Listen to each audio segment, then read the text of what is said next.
What's up guys? So I get a ton of questions regarding what camera gear I use, so I figured I'd make a video covering every piece of equipment that I use for video. The links to everything I talk about will be in the description down below. With Black Friday around the corner, I hope this video helps you decide on what gear to pick up as things go on sale. Speaking of sales, I myself will be having a sale on all my merch, so don't forget to visit my store at spamsubi.com to cop your favorite stickers and apparel. Okay, so let's start off with my cameras. Here is my Canon C70. It's a neat little cinema camera. It's pretty compact for being a cinema cam.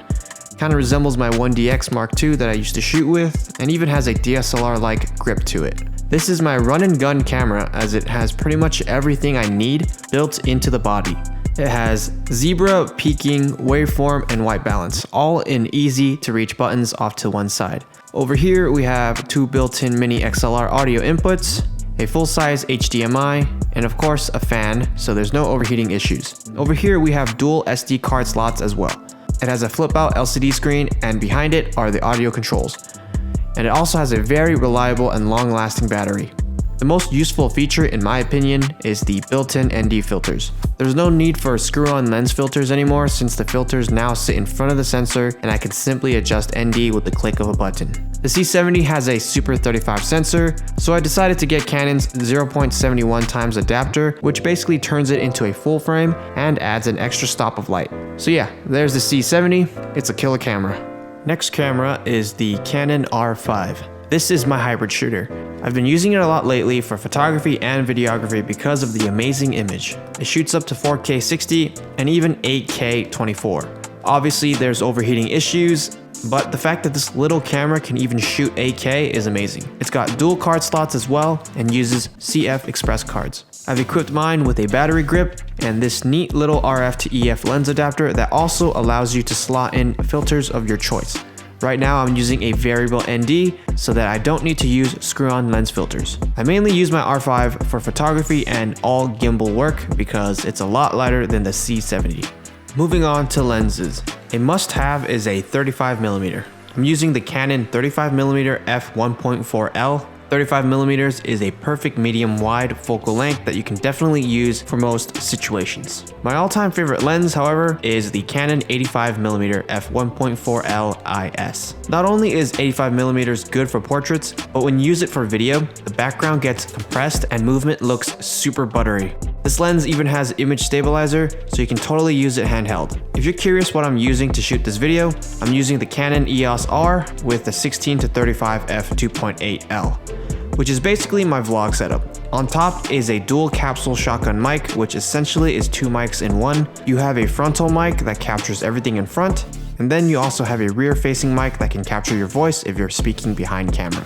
Perfect for vloggers. The tripod I'm using is the Manfrotto Be-Free Live Tripod. I like this tripod because it's extremely compact and is one of the few smaller and more affordable tripods with a fluid head. For my action cam needs, I use an Insta360 1R 360 cam. Insta360 sent me one of these to test out on cars, and I managed to actually get some crazy 360 footage with it. It's also modular, so if you don't want to shoot 360, you can simply swap out the lens and boom, you now have a regular action camera like a GoPro. I also do use a GoPro HERO7 as a backup action camera. Here's my audio gear. I use a Tascam DR07X recorder, plus the Rode Wireless Go system, plus a Rode Lav mic. To see how I use these to record high quality audio, check out my latest tutorial I uploaded last week.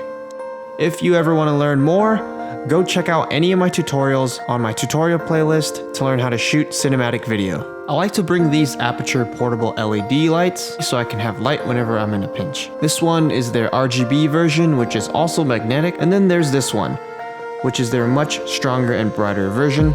I always recommend having one of these guys in your bag because you just never know when you're gonna need light. I also always carry a lens cleaning kit with me. It's a good idea to keep a microfiber cloth on you at all times in case you need to wipe your glass, and you never know when you need to dust off and clean contaminants while you're out filming.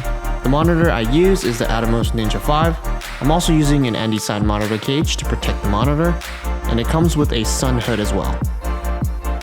If you're filming on a gimbal, I recommend using a thin HDMI cable to connect your monitor to your camera so that there's no snag that can potentially unbalance your gimbal. If you're curious what cable I use, like I said, I will be linking everything in the description below. Over here is where I keep my gimbal and Gorillapod. I use the Gorillapod for vlogging here and there, and it's a secondary tripod when I need 2 tripods. Now here's the Ronin-M. Well, part of it. Here at the bottom of the case, we have the rest of the Ronin, the grip and the top handles. I got the Ronin-M grip because filming with the grip is more versatile and comfortable, plus you get to put it down whenever you want to, instead of lugging around the original Ronin-M stand. The case I'm using to store everything is the Nanook 960. This case easily stores all of my gear in 2 layers, and I added a lid organizer to store memory cards, batteries, chargers, and whatnot. There's even a pocket for you to put your laptop or files in folders.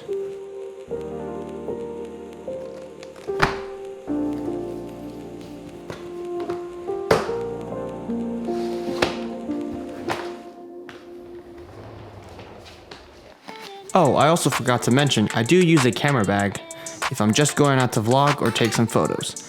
This is the Peak Design Everyday 20-liter backpack.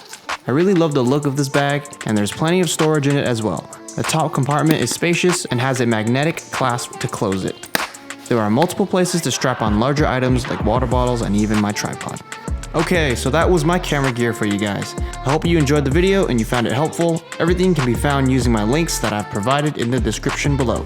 Again, don't forget to check out my Black Friday sale happening right now at spamsubi.com. Happy Thanksgiving, everyone.